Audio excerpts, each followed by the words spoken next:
so much, everyone, for staying with us. It's 101 days to the 2019 election, and so inter-party politics are getting intense. So in the ruling APC, there have been talks about removal of names. The governorship and the House of Assembly candidates list will soon be out.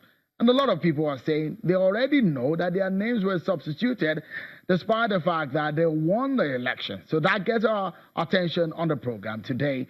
I've been talking with the Deputy National Chairman of the APC Northwest, Mr. Unowa Abdulkadri, and Mr. Shegun Oshinaga, a member of the APC, also has since joined us on the program. Thank you so much, gentlemen, for coming on the program today. Let me ask you, Mr. Oshinaga, these talks, is it about my name was removed, I was not properly treated, primaries and a whole lot of these issues? APC is getting the most hits in all of these issues. I mean, amidst the 91 political parties that we have on the ground. Isn't these a big problem for the party going into the 2019 elections? No, it's not.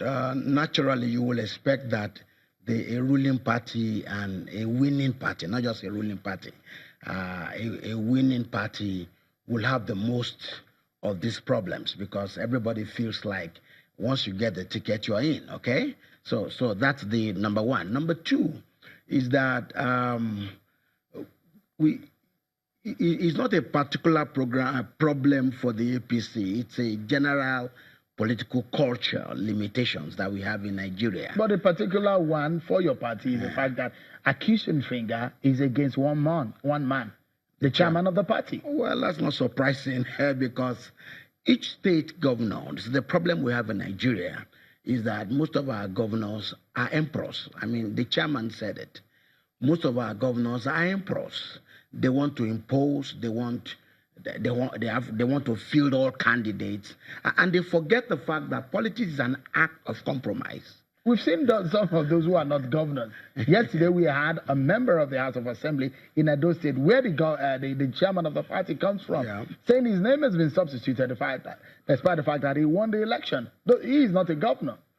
Well, what I'm saying is that mostly the governors are the ones that create most of these problems, because they usually will have their own list and want to insist that their own list will pass. Forgetting the fact that politics is about a collection of interests, and a good leader will need to know how to negotiate and take care of everybody's interests. So these problems coming is largely a problem of our political development or underdevelopment, so to say. Has that lowered the opportunities of your party going into these elections? Absolutely not. How do you think so? APC has the most structures on the ground. APC has the most governors on the. If you understand politics is more about structures. APC has far more governors than the opposition. Will those structures or the structure, will they count for you in 2019? Absolutely, structures count. You think the same team that Buhari came in with in 2014 is the same team that he has right now and the APC? Probably more because when the campaign starts, you begin to see the achievements of this government. It is underreported.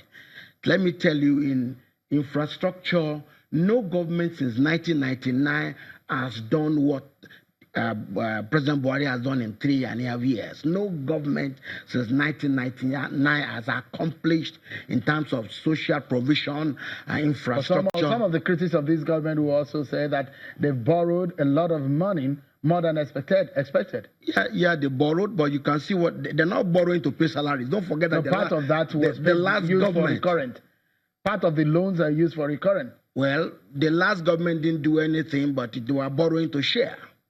Most of the programs or projects that Buhari is completing today were projects that were started by the last government. In fact, by several 3-4 governments ahead, by Obasanjo, by Yaradua, by Jonathan, and they shared the money rather than complete the project. Some of the railway programs started from Babangida's time.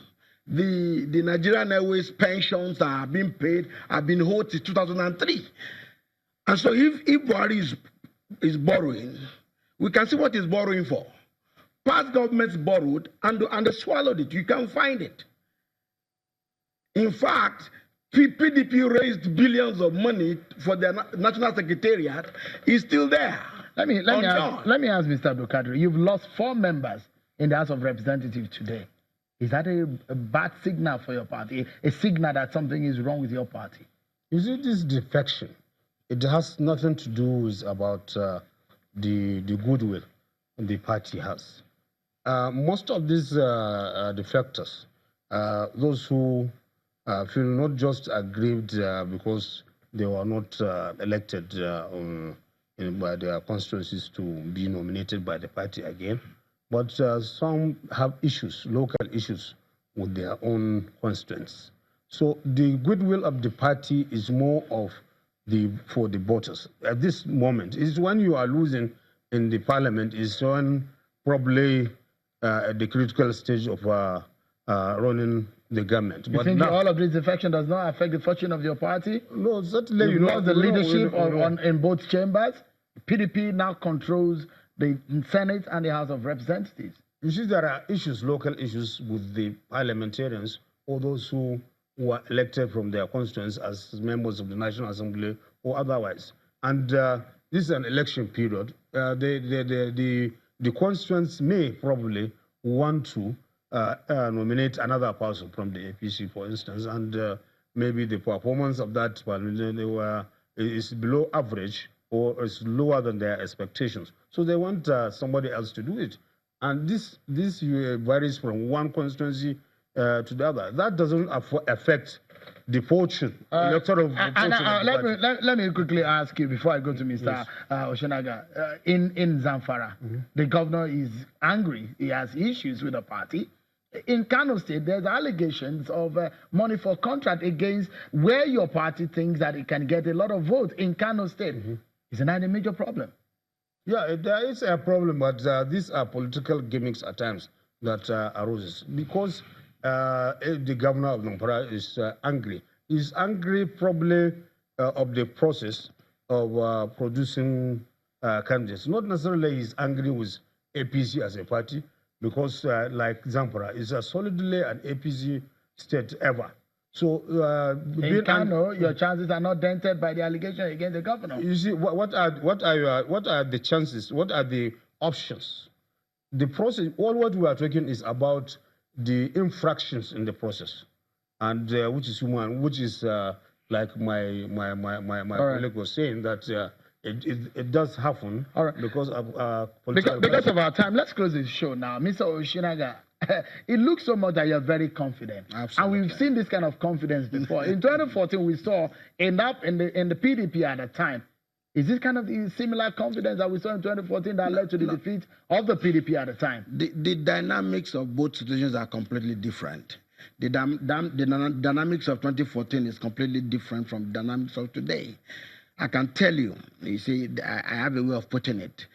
President Buhari is a 24-tire truck. The opposition is a 3-tire keke napep. I can tell you that there is absolutely no doubt that these coming elections, APC will win. All right. We'll leave it at that. Mr. Segun Oshinaga, a member of the APC, always talking about, so confident about the chances of your party. At some point after the election, we'll get you back to the studio. Mr. Enu Abdulkadir is the Deputy National Chairman of the APC Northwest. Thank you so much, gentlemen, for coming on the program. Thank you, sir. That's how far we can go tonight on the show. Thank you so much for watching. I'm Sean Kimbale. Bye-bye.